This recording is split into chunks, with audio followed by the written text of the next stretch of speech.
कहानी सुनाती हूँ बंदर और मगरमच्छ की। एक घने जंगल में एक पेड़ पर बंदर रहता था। वहाँ से जंगल के किनारे से बहुत घनी नदी बहती थी। उस नदी में मगरमच्छ रहता था। वो बहुत ही बूढ़ा था और वो मछली का शिकार करता था। वो बूढ़ा होने पर उसे मछली हाथ में आती थी, इसलिए वो नदी के बाहर आ गया। बहुत भूख लगी थी उसे। वहाँ पे पेड़ पर बंदर बैठा था, वो जामुन खा रहा था। उसने देखा कि बंदर भैया आप क्या खा रहे हो? उसने बंदर ने कहा मैं जामुन खा रहा हूँ, ये फल बहुत मीठे। मगरमच्छ ने कहा हमें भी दे दो, हमें बहुत भूख लगी है। बंदर ने कहा लो तुम भी खा लो।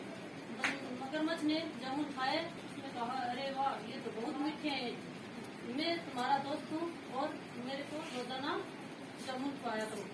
वो मगरमच्छ नदी में खा पी के जाता और दोबारा दूसरे दिन भूख लगती तो वहीं पर बंदर के पास आ जाता और उससे कहता भैया मुझे भूख लगी है, जामुन हमें भी दे दो।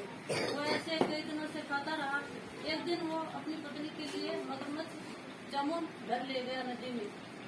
नदी में उसका घर था, वहाँ पे उसने ले जाके दिया तो उसने खाते कहा अरे ये तो बहुत मीठे हैं, ये रोजाना खाता है, उसका कलेजा तो कितना मीठा होगा, हमें उसका कलेजा ला के।